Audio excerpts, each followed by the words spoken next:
de qualquer coisa, meu nome é Alisson, eu sou professor associado aqui da Faculdade de Ciências de Lisboa. Como vocês já devem ter percebido pelo sotaque, eu sou brasileiro. Estou morando aqui há 13 anos. E eu trabalho com essas ideias de consenso e sistemas distribuídos, cloud e coisas do tipo já há muito tempo. E aí, quando o Bitcoin e o blockchain apareceram, na verdade, mais recentemente, eu percebi que algumas das coisas que a gente andava fazendo antes, algumas delas do ponto de vista teórico, eram úteis nesse tipo de ambiente. Mais à frente vai ficar mais claro por quê. Mas, de qualquer forma, uma outra coisa importante também é que eu também estou envolvido em algumas iniciativas mais ligadas ao mercado. Eu tenho uma startup chamada Vault, que usa múltiplas clouds. Então, eu tento ver essa coisa tanto do ponto de vista teórico quanto do comercial, ou mesmo de impacto na sociedade. Mas vamos lá. Bom, antes de qualquer coisa, a gente precisa perceber o que é blockchain, porque depende para quem você pergunta, isso varia, a resposta varia muito, né? Então, para nós aqui, pelo menos inicialmente, porque eu vou falar nessa apresentação, para mim a blockchain vai ser só um livro-registro que é construído em cima de uma rede peer-to-peer, tá? E a gente pode gravar o que a gente quiser nessa rede, nomeadamente quem tinha uma determinada quantidade de dinheiro e transferiu para quem esse dinheiro, né? Então a gente vai guardar aqui, o Joãozinho deu 3 para o Zezinho, o Zezinho deu 2 para o Guinho e assim por diante. Tá? Então é só isso que me interessa acerca da blockchain aqui, pelo menos nesse primeiro momento. E vamos começar então falando um pouquinho da origem disso aqui. O blockchain, como vocês todos sabem, começou em 2008 com o Bitcoin, né, naquele artigo no artigo e no sistema, né, porque os dois foram lançados juntos, onde ele propunha esse sistema completamente descentralizado para mover valores, né? É uma moeda digital. A forma como ele fazia isso, apesar de usar componentes que já existiam, que já eram conhecidos, era completamente original, porque ele tinha essa ideia de construir, na verdade, o ledger, né, o livro-registro de todas as transações, e esse livro ia crescer para sempre. Se a gente pegar e olhar para esse artigo e tentar pegar só as ideias mais importantes que tem ali, quando eu falo do artigo, obviamente o artigo só é importante porque havia o sistema junto, né? Mas o que ele queria ali propor era um sistema peer-to-peer que te permitia fazer transações e interações eletrônicas, sem nenhum tipo de instituição financeira por trás, tá? Usando provas criptográficas ao invés de uma entidade centralizada que nós confiamos, né? E a grande consequência disso é que você confiaria, portanto, na rede, né, ao invés de ser numa instituição centralizada. Isso significa aqui que a gente está falando de confiança distribuída, tá? Que é um conceito que já tem alguns anos na área de segurança e sistemas distribuídos. O que o Bitcoin fez, de certa forma, nessa última década, foi popularizar esse conceito. Antigamente, eu já trabalho com isso desde 2000 e pouquinho, quando se falava de confiar na rede, as pessoas achavam aquilo mesmo muito estranho e parecia uma ideia assim meio de ficção científica. Hoje em dia é bastante aceito, tá? Apesar de a gente saber que tem alguns problemas, não é essa facilidade também que às vezes nos vendem, né? Então, voltando à definição de blockchain, como eu disse, do meu ponto de vista, que sou mais técnico, ela é só uma base de dados que é mantida numa rede e ela tem esse livro-registro. Do ponto de vista de negócios, as pessoas enxergam ela muitas vezes como uma rede que te permite mover valores entre os peers, né, entre os participantes da rede. E do ponto de vista legal, uma das definições interessantes é que esse mecanismo de validação de transações que ela tem, que eu nem vou entrar muito nessa apresentação, vai automatizar muita coisa e vai tirar muito da assistência de intermediários que a gente precisa hoje em dia para fazer coisas.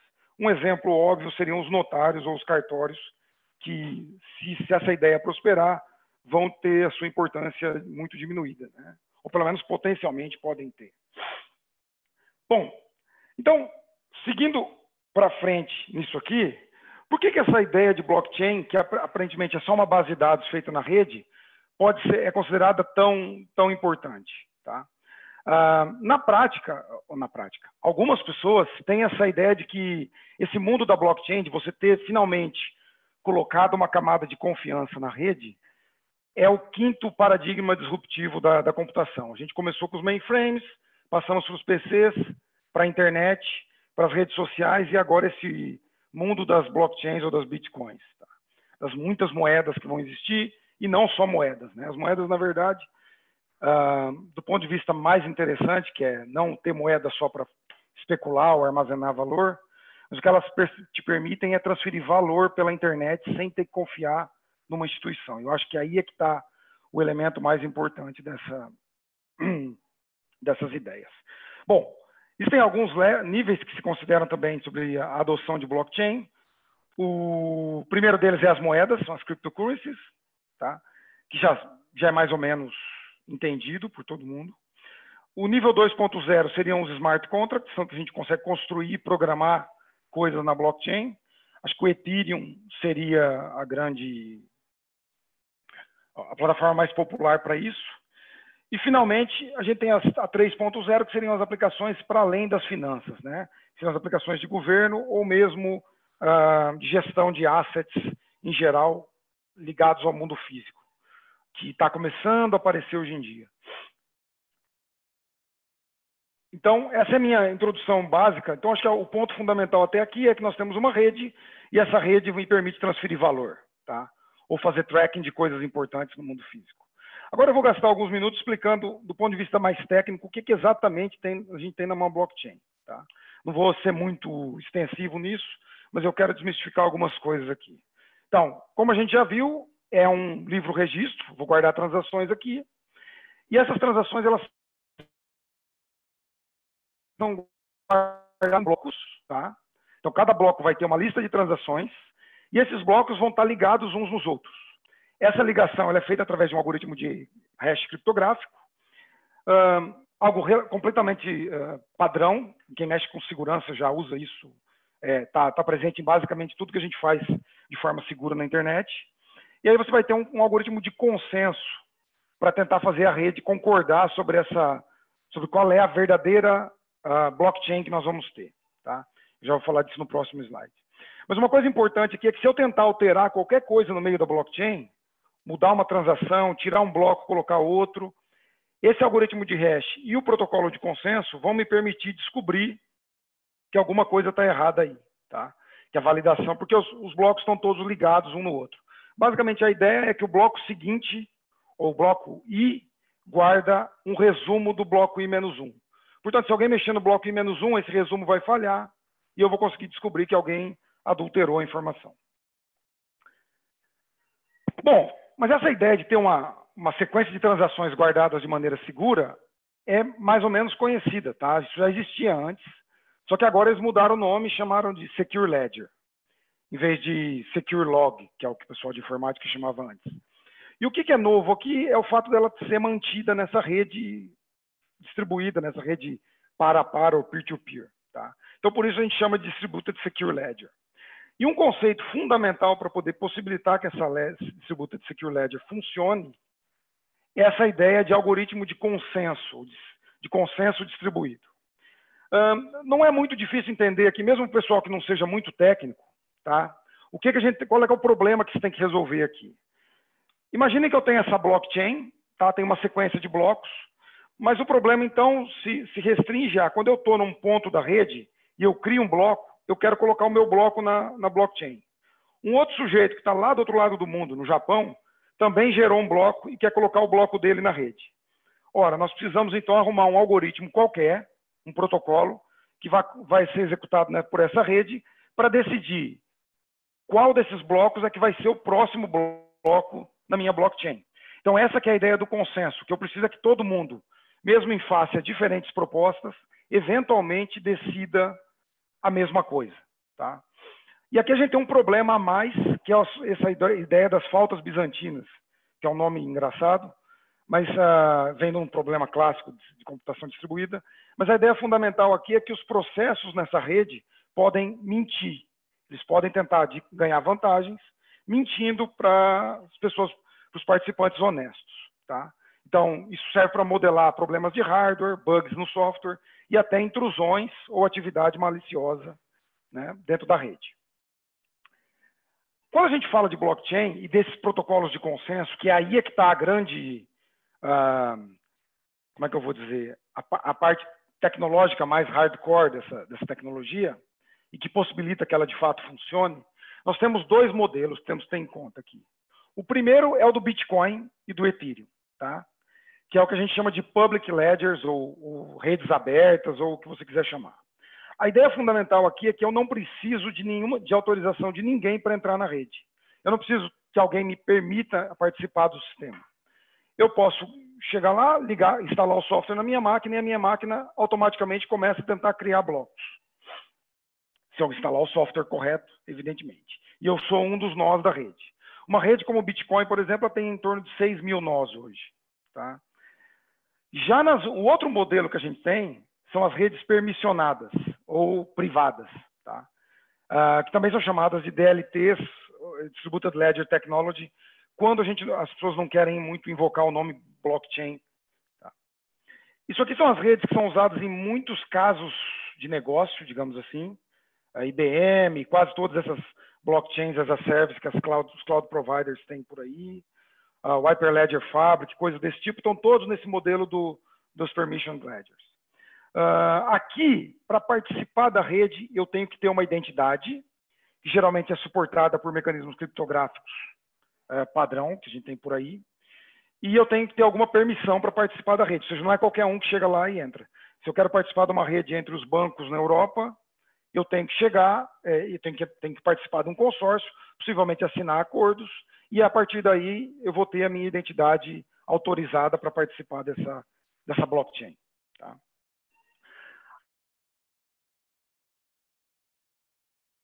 Dentro do modelo que nós temos aqui, você vai ter diferentes tipos de consenso. Tá? E eu vou começar, então, explicando em 2 ou 3 slides aquele que funciona na blockchain. Tá? Isso aqui é o que a gente... Na blockchain, perdão, no Bitcoin. Isso aqui é geralmente chamado Nakamoto Consenso. Tá? E quase todas essas criptomoedas que a gente tem hoje em dia se baseiam nesse ou em variantes desse. As ideias fundamentais é que qualquer um pode participar, o bloco pode ser adicionado na blockchain através da resolução de um puzzle criptográfico, né, de um quebra-cabeça, que é a tal da mineração. A mineração nada mais é do que tentar resolver esse puzzle criptográfico.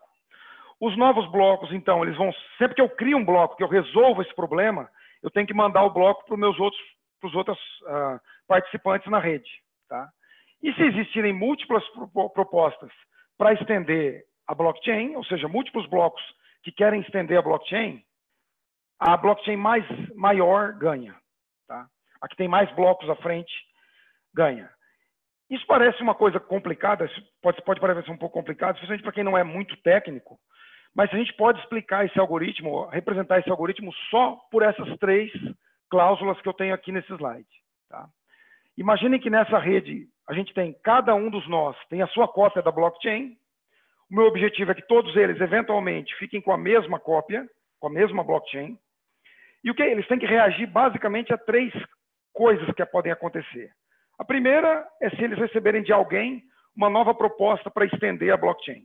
Tá? Nesse caso, eles vão alterar a proposta deles, considerando qual delas é maior. Tá? Basicamente, essa função max_valid vai comparar as 2 chains e escolher a maior.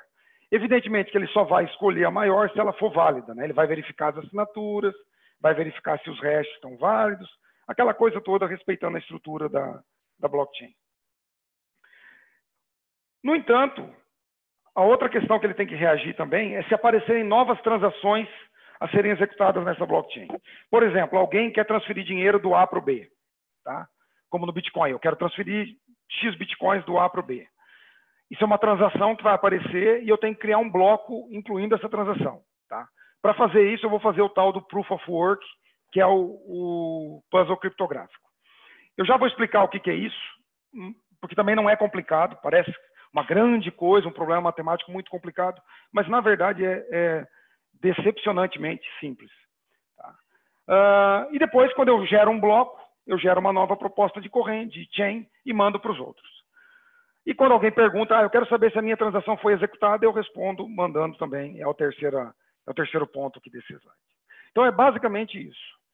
Agora, falando um pouquinho só sobre essa coisa da mineração, da prova de trabalho, não é também uma coisa, como eu disse, não é uma coisa muito complicada. A ideia aqui é relativamente simples.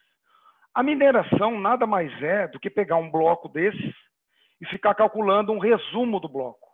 Existem já algoritmos que fazem isso, tá? Conhecidíssimos, que são usados por todos nós quando a gente está na internet. Mas basicamente aqui você pode ver nesse slide, você pode olhar porque tem uma mensagem que tem qualquer tamanho, não me interessa, tá?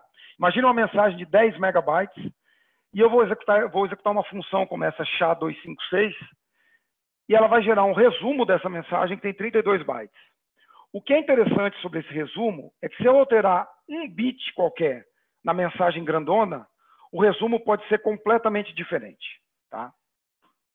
Então, essa ideia do Proof of Work nada mais é do que eu pego o bloco, então o bloco vai ser a minha mensagem M, eu modifico alguns bits desse bloco, é um contador, basicamente eu testo com 0, depois testo com 1, depois testo com 2, testo com 3 e assim por diante, tá? Até que o resumo ou o hash desse bloco comece com um determinado número de zeros, tá? Agora vocês podem pensar um pouco. Bom, se esse hash é gerado mais ou menos, não é aleatório, mas ele é gerado de uma maneira que eu não controlo o valor da mensagem, eu não consigo fazer uma mensagem que vai me dar um determinado hash.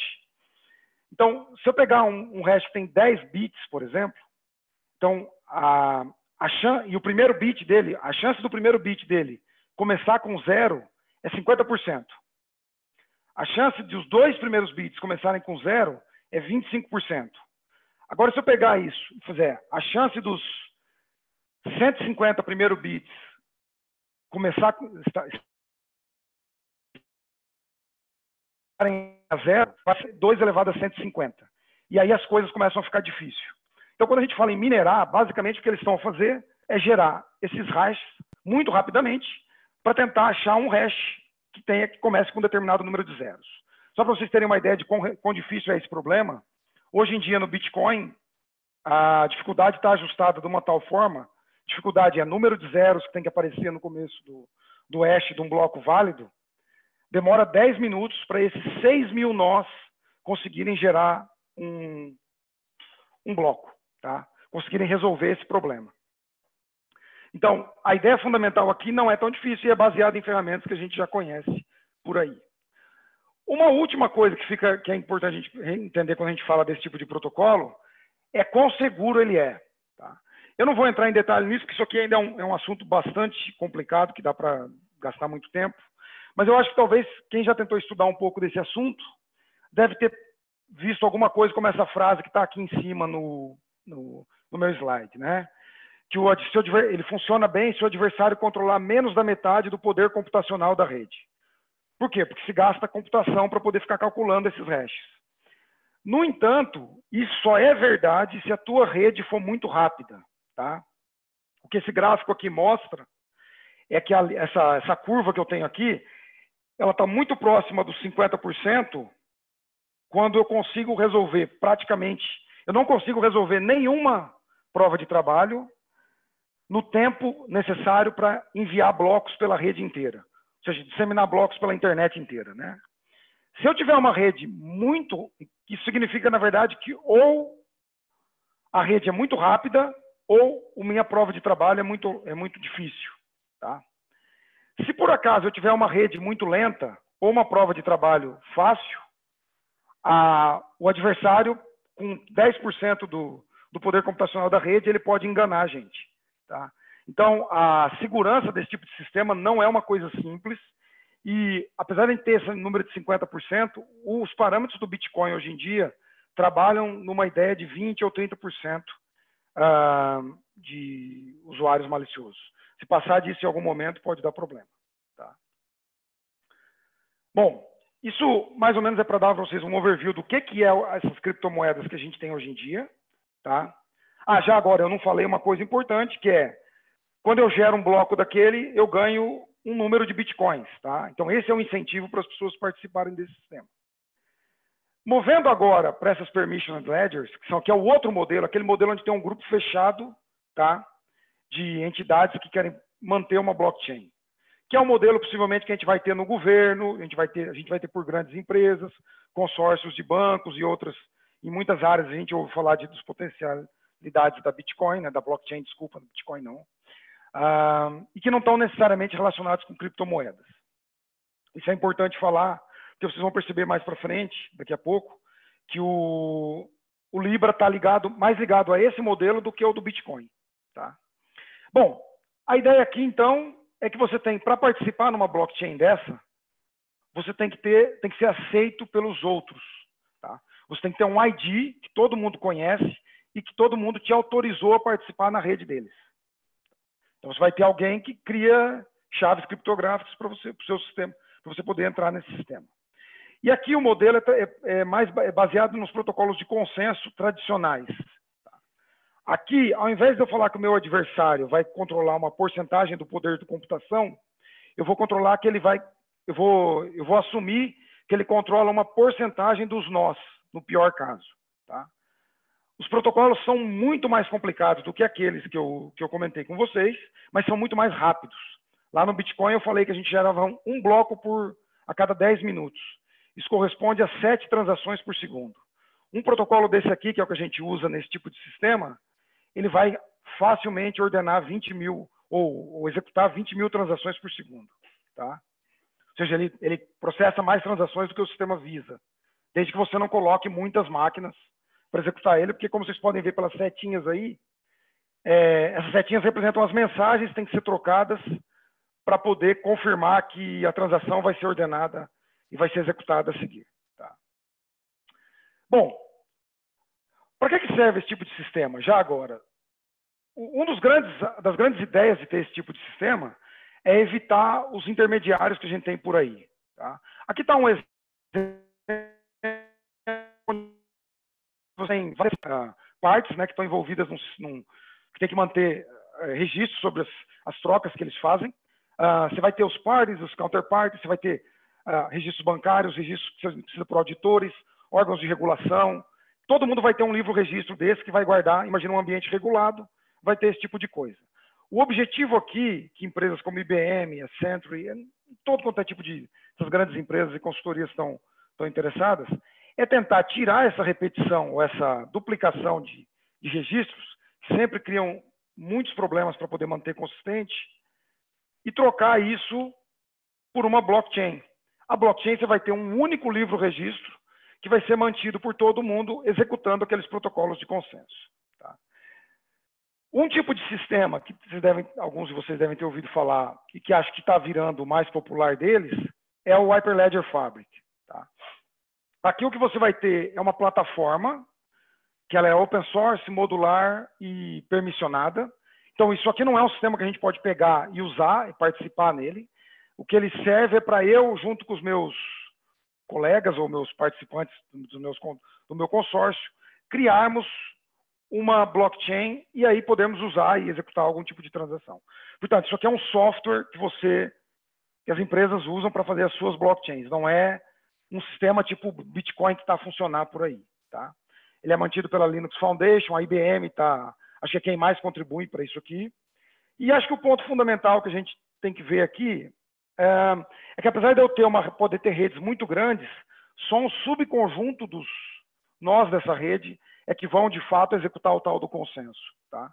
Que é o que eles chamam desses nós que são os ordenadores, o orderer, que é quem vai ordenar os blocos todos e as transações. Mas o problema resolvido é exatamente o mesmo que eu expliquei lá atrás. E finalmente a gente chega no aspecto técnico do Libra. Eu só tenho um slide para isso, porque não tem muito o que explicar do ponto de vista técnico do Libra.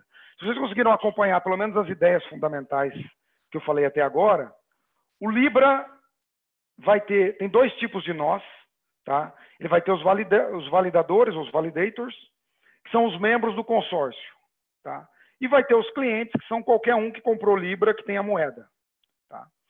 E, portanto, do ponto de vista técnico, e comparando com esses outros, o que o Libra vai fazer, ele vai ter uma rede fechada, que é só os membros vão poder participar, e essa rede vai executar um consenso, um protocolo de consenso, não do tipo do Nakamoto, mas sim do tipo desse fechado, que é, você tem um líder e os componentes os nós trocam mensagens entre si para tentar chegar a um acordo qual é a próxima transação a ser executada.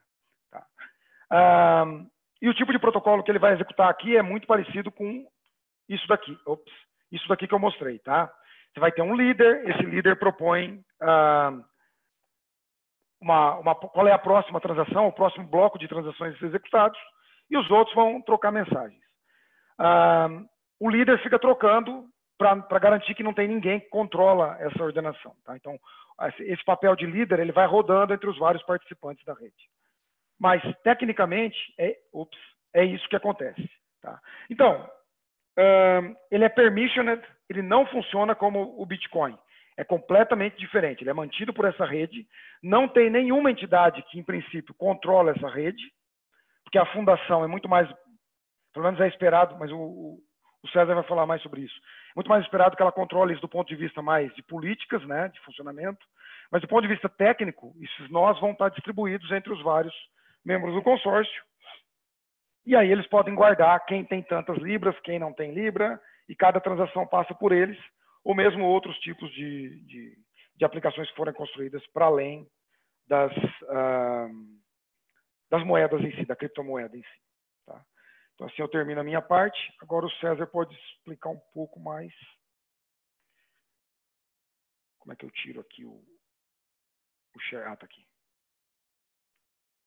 O César pode explicar agora um pouco mais dos impactos. Tá legal, Alisson. Obrigado. Eu acho que bom, eu vou continuar, então. O Damásio pediu aqui a respeito de exemplos práticos, né, de implementação de blockchain e etc. Enquanto eu vou colocando o slide aqui, eu posso citar que, por exemplo, tem todo um ecossistema de negócios em torno dessas criptomoedas, né? E esse ecossistema tanto faz a transferência de recursos, dinheiro circulando, usando essas criptomoedas, como também alguns negócios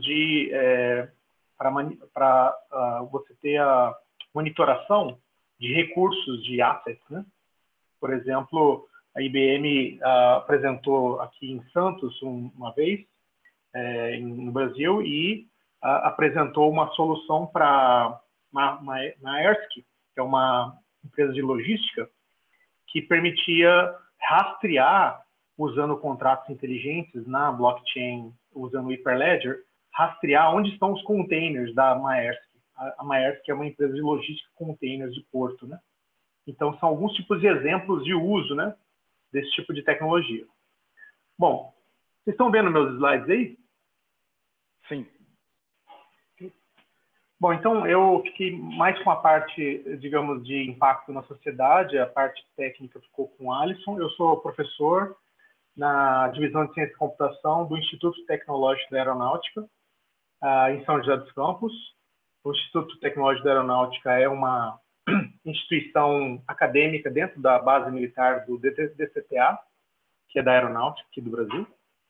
E a gente tem parceria com a Rede Acadêmica de São Paulo, a ANSP, e em projetos de blockchain, Bom, eu vou começar falando sobre o Libra. Primeiro, falando uma motivação. Antes de falar sobre o Libra, eu vou falar uma motivação interessante sobre esse processo de dinheiro eletrônico, comércio eletrônico que está acontecendo. No ano passado, eu estive participando numa viagem para Tóquio, numa missão de trabalho, a CloudNet 2018, e a minha esposa me deu uma tarefinha para fazer lá em Tóquio, que era comprar um robô para o meu filho, um robozinho. Aí me falaram lá no Japão que tinha um distrito lá só de parte eletrônica chamado Akihabara. Eu tive visitando lá Akihabara e, assim, é impressionante. No Japão, você tem aqueles prédios enormes e aí você tem, sei lá, 50 lojinhas dentro daquele prédio e cada lojinha é um troço diferente, tem produto eletrônico antigo, videogame antigo, coisa do gênero. E a maioria, ou quase todas as lojinhas, aceitavam Visa, assim, eu estava com o meu cartão de crédito, e aceitavam Alipay. E eu fiquei intrigado com o Alipay, né? E aí eu estava com um amigo chinês e perguntei, o que é esse Alipay, né? Eu falo, é pagamento por celular, por um aplicativo de pagamento eletrônico. Eu fui começar a pesquisar o Alipay. O Alipay ele é responsável por cerca de 40 trilhões de dólares em transações por ano na China. Ele mais o WeChat. São 60 bilhões de transações por ano nesses aplicativos de celular na China. Esses aplicativos de celular, basicamente o que você faz é você carrega um certo dinheiro, yuan, no seu aplicativo de celular, e aí você pode gastar na Ásia, onde você quiser na Ásia. E aí, para ter uma comparação, a Visa ela tem 80 bilhões de transações por ano. Então, esse pessoal aqui da China, eles estão chegando muito próximo da Visa com um sistema de pagamento eletrônico por celular, né? E aí o meu amigo chinês que até me comentou, dizendo que a coisa no começo era tão intensa, o pessoal usava tanto, que o Banco Central Chinês teve que bloquear a quantidade de dinheiro que você coloca nesse Alipay. Então, você não pode colocar muito dinheiro no Alipay, porque o pessoal estava colocando o equivalente a comprar uma casa ou comprar um apartamento. Então, os chineses compravam um apartamento em Tóquio usando o Alipay, né? Todo esse panorama, certo? Ele é um panorama que, com o advento do Libra, que é uma ferramenta eletrônica, que é um dinheiro eletrônico do Facebook, vai fazer com que o Facebook entre nesse mercado de pagamentos móveis, pagamentos eletrônicos, e entre com uma força descomunal, né?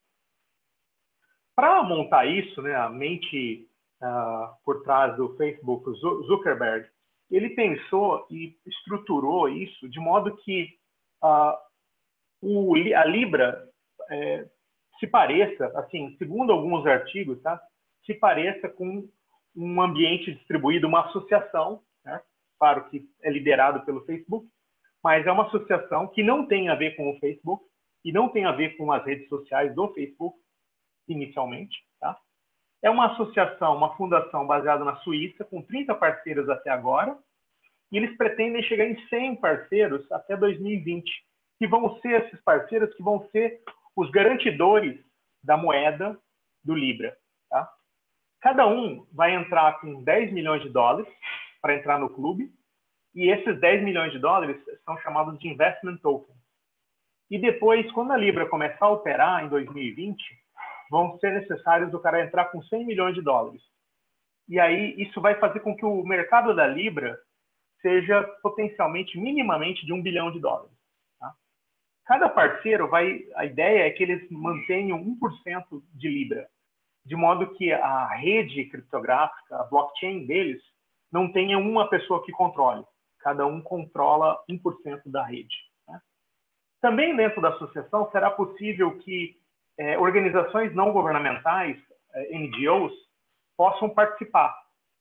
Por exemplo, instituições que ajudam a financiar pessoas pobres na África que não têm acesso a banco e assim por diante, mantendo apenas uma pequena infraestrutura de cloud de cerca de 200 mil dólares. A Associação Libra ela é composta de múltiplos segmentos, tá? E isso aí é uma coisa bastante interessante, estratégica.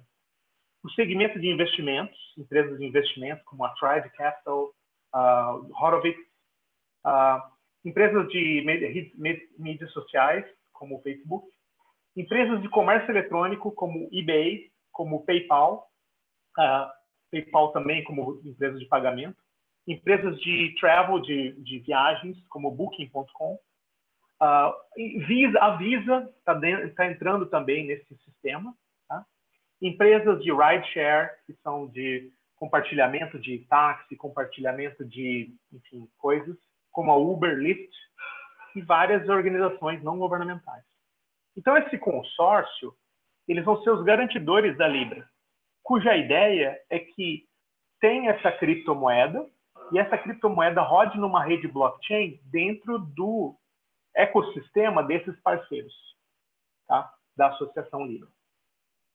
A Libra, ela é uma blockchain, ela é uma criptomoeda, e sendo uma criptomoeda, ela é parecida com o Bitcoin ou com outras criptomoedas, ela tem um certo valor, tá?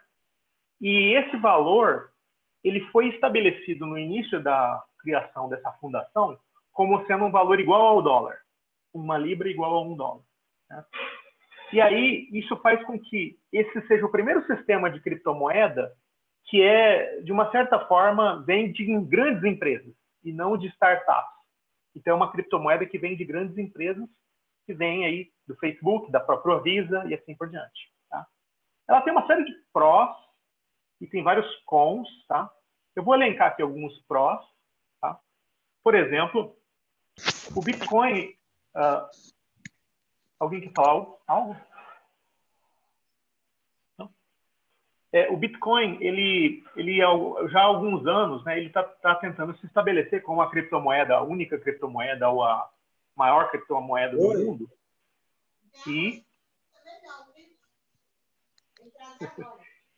E aí, o Bitcoin, ele tem a dificuldade de entrar para comércio eletrônico, de compra e venda de itens, certo? Porque ele tem uma volatilidade de preço, certo? Então, por exemplo, ano passado, 2018, 2017, quando o Bitcoin estava no auge, a Sony chegou a oferecer produtos de videogame e produtos para venda com Bitcoin. Então, a pessoa poderia comprar em Bitcoins, videogame ou comprar jogos eletrônicos. Mas o valor, ele oscila tanto que a empresa ela receberia em Bitcoins e, no mesmo dia, o valor podia estar crescendo ou decrescendo em função do valor de mercado do Bitcoin. Né? Por isso, a Libra ela tem essa vantagem, tá, de estabilidade. Os parceiros eles montam uma base financeira.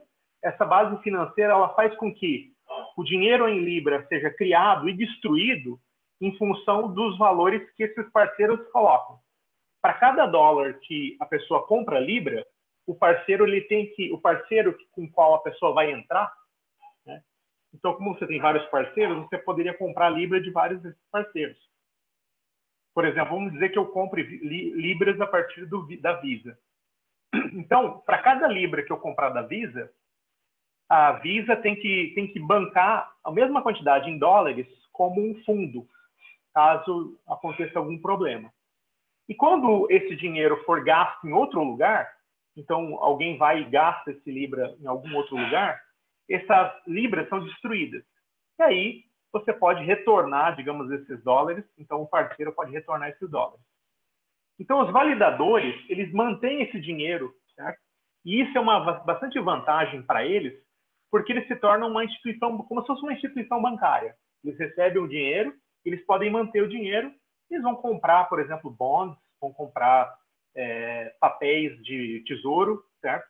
Para manter seguro, ou eles podem fazer um mix, podem investir esse dinheiro todo. Então é bastante dinheiro e a pessoa, enfim, ela não vai estar ganhando esse lucro, mas quem vai estar ganhando esse lucro vão ser esses validadores. De uma certa forma, a estabilidade da moeda é parecida com a estabilidade da moeda quando ela é baseada em ouro.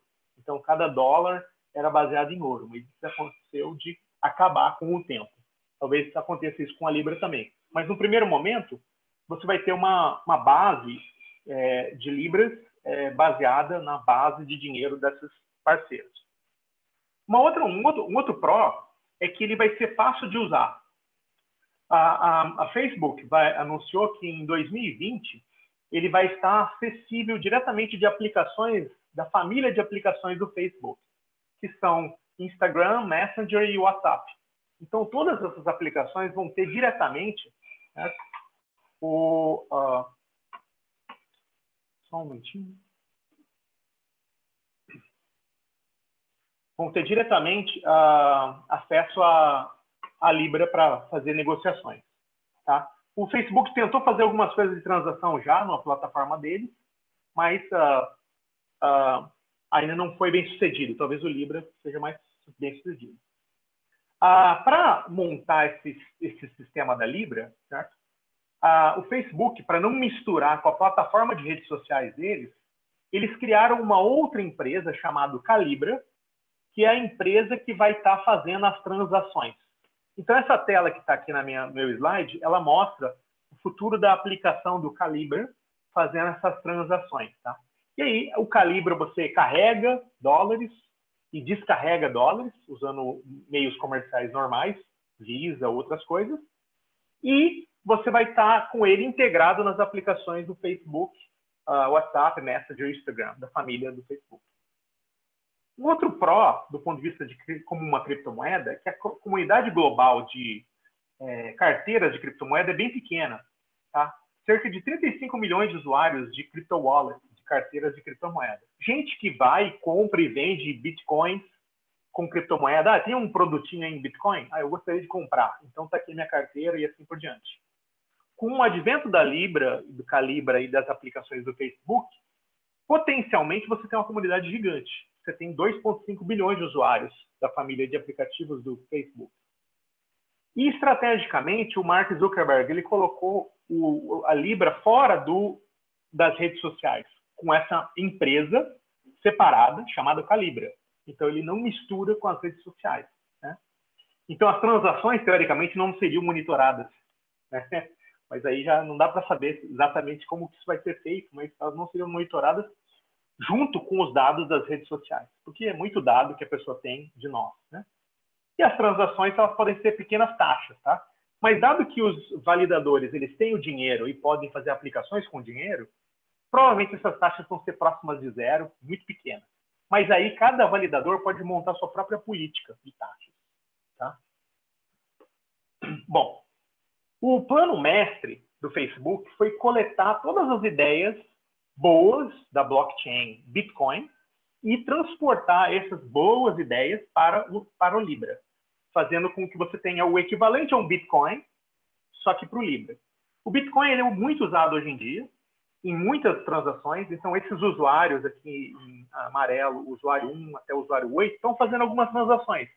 Essas transações são legítimas e ilegítimas, tem várias transações e foi feito um estudo, no começo da rede do Bitcoin, ela tinha muitas transações que eram feitas na rede Dark Web, né? Transações criminosas, digamos assim. Mas existem muitas empresas que ficam fazendo a análise das transações de blockchain, e essas empresas e própria polícia, próprios governos fazem essas análises do blockchain, e o ecossistema do blockchain Bitcoin, ele também tem as corretoras, onde as corretoras de Bitcoin, elas requerem muitos documentos das pessoas. Então, por exemplo, eu tenho contas em, sei lá, 5 corretoras, todas elas eu tive que passar meu passaporte, uma série de informações para mostrar que eu era eu mesmo, e eventualmente se aparecer, sei lá, 100 milhões de dólares na minha conta, então alguém pode ir lá e tentar ver de onde veio aqueles recursos, entendeu? E se algum governo pode me rastrear pelo meu passaporte. Né? Então, o mercado de Bitcoin, ele é um mercado que, ele, de uma certa forma, se tornou mainstream, tem um ecossistema jurídico que está começando a entrar em operação e ele ajuda a prevenir fraudes com algumas coisas da transparência do Bitcoin e algumas coisas do jeito com que as operadoras, as corretoras, elas rastreiam os usuários. Então, elas conseguem rastrear os usuários. Dessa forma, o Facebook, com a nova moeda dele, também vai fazer algo muito similar. Você vai ter uma pseudo-anonimidade, ou seja, as suas transações elas vão ter identificações pseudo-anônimas, mas se algum validador quiser, por intermédio da polícia ou dos governos, saber quem fez uma determinada transação, ele pode ir atrás da casa de câmbio, da exchange, e descobrir quem está por trás daquilo. Então, ele usa toda essa tecnologia, toda essa framework jurídico que o Bitcoin foi construindo ao longo desses anos e usa para montar o Libra em cima dele. Certo? Com isso, ele conhece os clientes, ele tem tecnologias de anti-money laundering, para não ter lavagem de dinheiro, certo? E você vai ter também um ambiente de comércio bom para as pessoas. Bom, quais são os contras? E aí, esse é o meu último slide. Talvez isso tudo não aconteça. Tá? Por quê? Porque os bancos centrais têm muito medo disso. Essas empresas todas do consórcio Libra, elas não são bancos. Né? E aí aqui tem um tweet do Donald Trump dizendo que o Libra, né, ele é essa virtual currency, etc. e que ele, se ele quiser se tornar um banco, que ele entre como banco, e não como esse troço que eles estão querendo criar. Né? Esse aqui é uma carta do Congresso americano fazendo uma chamada para o Mark Zuckerberg falar numa comissão no Senado. Eu não acompanhei essa comissão, se ela aconteceu ou não, e o que foi falado, entendeu? Mas pode ser que o governo americano não permita que aconteça o Libra nesse momento. Por que não permitiria? Pelo seguinte, eles têm um medo no futuro, que é isso daqui, ó, esse gráfico aqui do lado, que é o seguinte, o dólar, ele está rastreado, certo? Ele está muito rastreado nos títulos públicos americanos. E os títulos públicos americanos, eles são comprados por um monte de governos estrangeiros. E foram comprados ao longo de todos esses últimos 20, 30 anos. Tá? Nos últimos anos, os governos estrangeiros não têm comprado tantos títulos públicos dos Estados Unidos. Têm comprado títulos públicos de outras instituições, por exemplo, da Europa, do Japão, e assim por diante. Se essas empresas elas garantirem o valor do Libra, talvez alguns governos possam comprar Libra ao invés de dólar para ser como reserva da sua dívida pública, né? do seu sistema de seguro bancário. Né?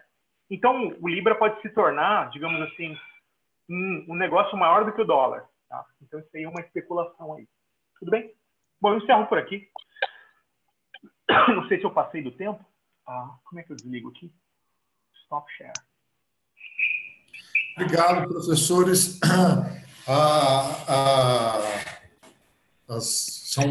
São perspectivas muito interessantes.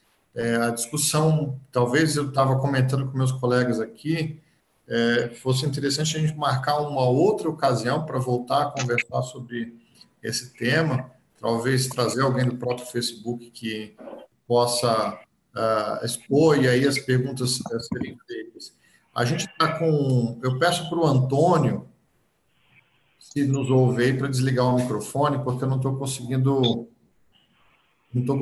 silenciar o microfone dele aqui. Mas, de qualquer forma, são muitas perguntas, muitas dúvidas, o chat aqui não para de pulular. A gente tem 10, 15 minutos, o tempo é um pouco curto e a gente controla ele.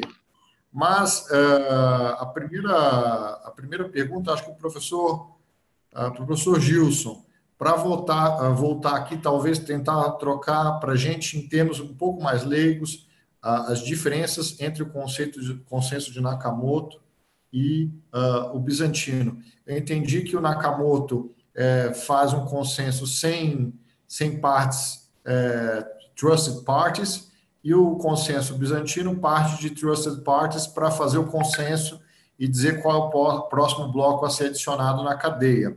Se é isso mesmo, se pode ser traduzido nisso, e pelo que a gente entendeu aí, as redes fechadas, exemplo aí do Alipay e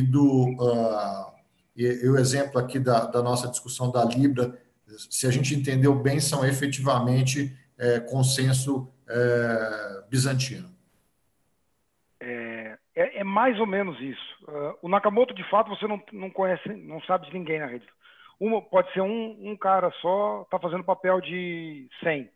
E você pode ser enganado por isso. Portanto, ali a segurança vem do fato da gente usar o poder, forçar os nós a usarem a CPU para gerarem aquela prova de trabalho. No outro, você sabe quem está na rede. Então, o grande perigo é alguns desses que estão na rede, que você sabe quem são, ou começarem a agir mal, por alguma razão, ou serem invadidos e vão agir mal também. A noção do bizantino, esse nome bizantino, tem a ver com o fato daquele processo poder desviar do que era esperado dele. Fazer coisas que ele não era esperado. Então, ele mente, ele manda mensagens contraditórias. Por exemplo, se eu for um líder daquele no consenso, eu inicio a proposta, eu posso propor para uma parte do grupo, olha, a próxima transação é do Alisson, e para outra parte do grupo eu digo, a próxima transação é do César, e aí se eles não tiverem fases onde eles têm que se sincronizar uns com os outros, eles vão cair nessa mentira. Então, um sistema como o Alipay, ele é controlado por uma empresa. Então, nesse caso, se essa empresa, por alguma razão, desviar do que a gente espera, ela vai fazer o que ela quiser, né? No caso do Libra, a grande ideia aí é que o que eles fizeram que é uma espécie de um meio termo. Não é uma empresa que controla, são aquelas 30 ou 100 que vão estar na fundação. E essas empresas, mesmo que uma parte delas seja invadida ou haja mal por alguma razão, elas não vão conseguir, desde que seja menos de 1/3, elas não conseguem subverter as garantias iniciais de que quem compra Libra tem. Acho que essa que é a ideia fundamental. Muito bem, muito obrigado, professor. Acho que esclarece as dúvidas. Tem muitas dúvidas aqui, estou passando também pelo chat. Se vocês quiserem endereçar qualquer das perguntas que foram feitas, fique à vontade. Pergunta para o professor César, me parece a pergunta mais aí inquietante. Então, no fundo, nós estamos vendo aí, eu queria que você, se pudesse, professor, mencionasse isso, como que é esse sistema da Libra, o proposto, né, pelo que a gente sabe até agora. Quer dizer, uma volta do lastro, né? Um lastro, quase lastro ouro aí, quer dizer, quem participa tem que depositar esse valor ou tem que garantir que vai ser pago. Obviamente, você tem uma garantia. Eu queria que você mencionasse também essa coisa aí das reservas internacionais, qual a sua perspectiva sobre isso, se isso afeta efetivamente a distribuição do poder econômico que a gente vê hoje no papel. E voltando para um ponto técnico, se eu entendi bem, o Bitcoin é uma cadeia que tem fim, né? Uma moeda que chega a um determinado limite e não se emite mais. Essa característica, pelo que eu entendi, não existe na Libra, ou seja, é uma cadeia muito grande e talvez os recursos sejam, a capacidade de gerar nova moeda seja infinita. Só essas duas ou três perguntas queria que mencionasse. Ok. Bom, eu tenho uma memória um pouco curta, deixa eu tentar lembrar das perguntas. Bom, começando pela última, né? Então, você tem o seguinte, o lastro, né, do Libra é baseado nesses validadores, né? E aí, todo dólar que entra, ele cria Libras, e aí esse dólar que entra, ele tem que ser garantido de uma forma 1 para 1 por algum dos garantidores. E quando o dólar sai, então ele vai ser destruído, digamos assim, né? Então é um sistema em regime, né? Ele não cresce, quer dizer, ele cresce em função da quantidade de libras, de dólares que entra, e decresce em quantidade de dólares que sai, né? Mas o dólar que fica, quer dizer, não deve ser muita, quer dizer, deve ser bastante, mas ele não é uma moeda de investimento, é uma moeda para você ficar fazendo transação, né? Pode ser que tenha algum tipo de especulação, certo, dentro da criptomoeda, dessa criptomoeda Libra, porque a gente não sabe bem como é que vai ser essa vazão de entrada e saída. Provavelmente, quando começar a entrar em funcionamento, muita gente vai querer comprar Libras, e aí pode ser que o valor da Libra ela fique um pouco diferente do valor do dólar, mas a ideia é que seja ele estável, seja um sistema estável, né? Do ponto de vista dos governos nacionais usarem isso como essa Libra, como recurso para a sua reserva de dinheiro, né? O que acontece? Os governos nacionais eles já fazem uso de várias carteiras de moedas, né, para a sua reserva de dinheiro, para sua proteção. Então, os governos, tipo o Brasil, por exemplo, compra dólar, compra euro, compra ien, compra uma carteira de moedas, né? Uns 2 anos atrás, quando o Bitcoin estava no auge, cogitou-se que algum governo ia comprar Bitcoins para pôr na reserva. Porque, eventualmente, os Bitcoins no futuro não iam perder valor e ia ter uma mudança de estrutura de poder, né? Porque essas moedas todas, elas são muito em função das políticas econômicas e tal. E alguém comentou que se acontecesse isso, o Bitcoin ia subir, explodir, ia ser tipo $1 milhão cada Bitcoin, né? Então, não aconteceu.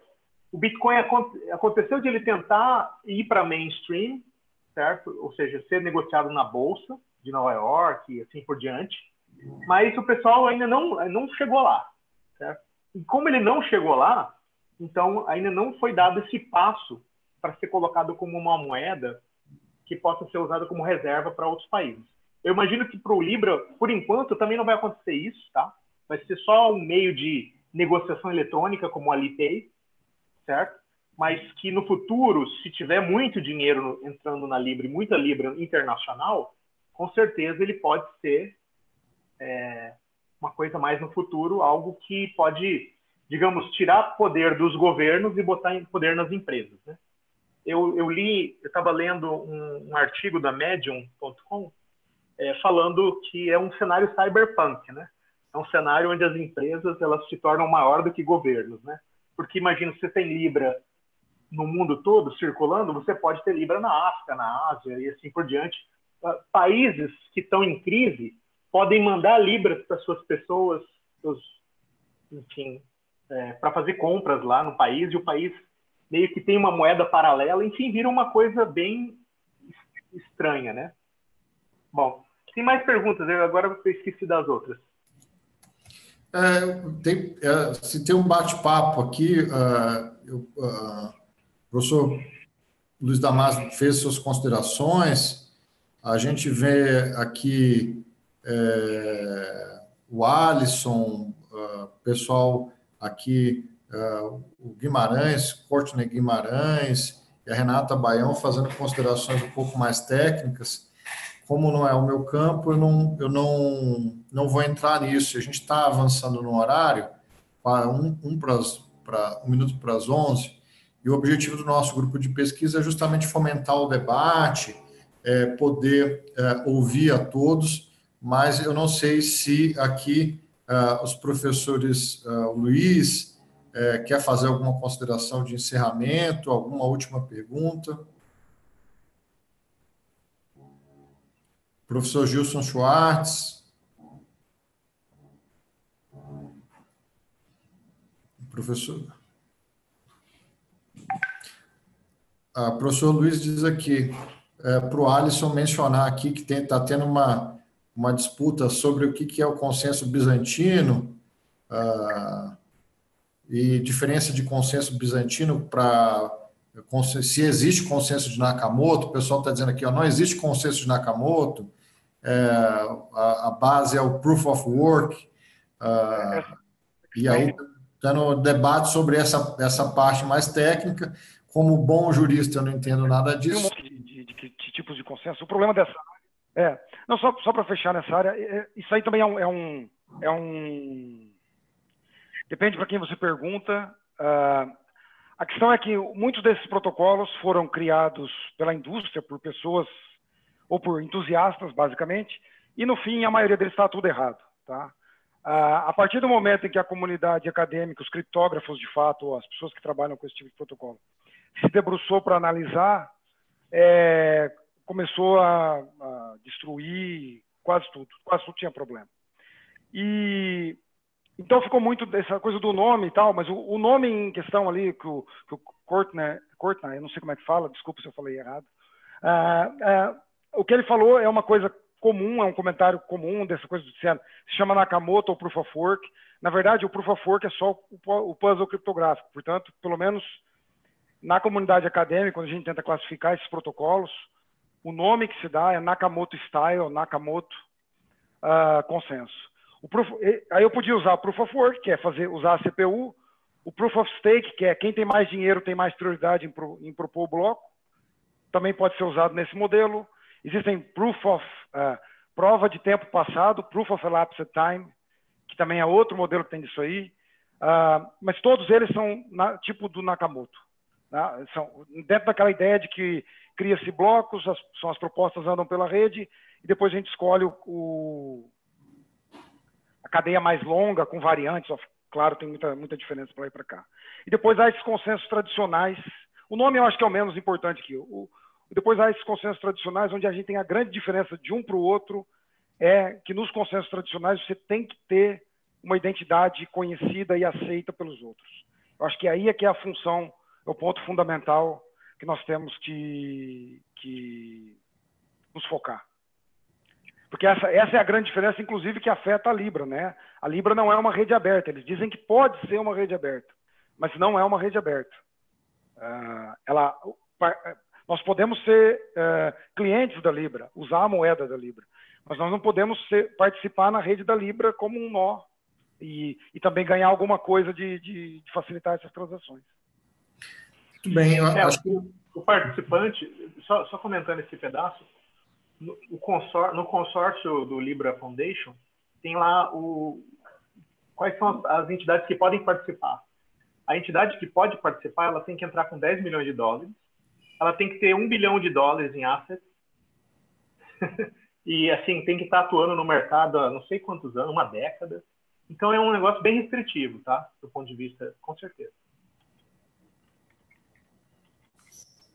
Muito bom. Aqui o pessoal está combinando até papo de bar aqui para levar adiante essas discussões. Eu fico feliz, eu vejo, a gente já avançou um pouco no tema, a minha curiosidade é muito aqui que o professor Gilson Schwartz menciona, porque os impactos econômicos dessa história toda são gigantes, né? Sobretudo econômicos, distribuição de poder, é muito interessante mesmo. Eu comentava que talvez, professores, nós tenhamos que marcar mais uma rodada de discussão sobre Libra, sobre essas tecnicidades. Eu gostaria, desde já, de convidar os professores César e Alisson para voltarmos a participar e, de repente, aí efetivamente encontrarmos em algum momento, seja em Lisboa, seja em Brasília ou em São Paulo, para que nós possamos conversar aí nas múltiplas áreas, economia, direito, a área computacional, efetivamente, para tratar, às vezes, de publicação, de pesquisa comum. O Courtney aqui fala que fez a tese de doutorado nele. Courtney, bem-vindo. Se você quiser mandar para nós aqui, tiver publicação, nós estamos à disposição para divulgar na nossa rede de trabalho. Para aqueles que querem meu contato, eu vou deixar aqui escrito. Me mandem e-mail para a gente participar. O professor José Roberto Afonso é o nosso líder de pesquisa aqui. Também está à disposição, obviamente, para conversar. Ele está no Rio, para todos conversarmos. E como a gente está com o tempo contado, eu gostaria de deixar o finalzinho aqui para uma palavra final dos professores, renovando o agradecimento em nome de todos os professores, em nome do BP, da Fundação Getúlio Vargas, da USP, para que vocês voltem a falar sobre esse tema, às vezes um ponto mais específico, e para que vocês encerrem o nosso webinar. Muito obrigado. Bom, então começo eu só para seguir a ordem. Para mim foi um prazer, acho que é sempre interessante a gente poder trocar esse tipo de informação com as pessoas. Eu acho que o que é interessante aqui é a gente perceber que a tecnologia está possibilitando essa ideia de confiar na rede, e eu acho que isso, nos tempos que a gente vive, acho que é muito difícil dizer o que vai estar daqui 5 anos acontecendo. Eu acho que é um caminho sem volta. A gente ainda tem que perceber bem como é que os governos vão se posicionar quanto a isso, né? E a sociedade em geral. Mas eu acho que a Libra, tecnicamente, ela faz todo sentido. Eu não conheço ninguém que critique a forma como aquilo funciona. Do ponto de vista técnico, eu acho que, de fato, eles pegaram as melhores ideias, e tem muita gente que eles contrataram na Calibra, que é mesmo muito boa e sabe muito bem o que é isso. Diferentemente do Bitcoin e dessas outras coisas que andam por aí, que vão funcionando, e o Bitcoin a gente já sabe por que funciona e como funciona. Mas é preciso ter algum cuidado com esses modelos, porque às vezes tem coisas por aí que não estão bem provadas, e a gente colocar dinheiro ou assumir que isso é equivalente a um sistema mantido pelo governo, não é, né? Mas obrigado pela parte, e participarei com todo gosto numa próxima oportunidade. Carlos? Bom, eu também Carlos. Eu também agradeço a participação, minha participação, e estou à disposição. Enfim, o material que eu fiz de slides, eu mandei para o Damaso. Eventualmente o Damaso pode, não sei se colocar algum site, mas ele é todo baseado em vários artigos do white paper do Libra, mais artigos do Medium e assim por diante, especulações, e algumas coisas minhas também. Mas, enfim, estou à disposição. Obrigado, viu? Obrigado a todos, gente. Muito obrigado. A gente está com o tempo apertado, estamos com um pouquinho de medo de cair a conexão aqui, mas agradeço a todos e peço que aqueles que queiram acompanhar, que se inscrevam no nosso grupo de pesquisa para receber o mailing, e com certeza aí já ansiosos por uma nova conversa sobre Libra, blockchain, moedas digitais. Muito obrigado, professores. Deus, Um abraço a todos, então. obrigado. Tchau, tchau. Tchau, tchau.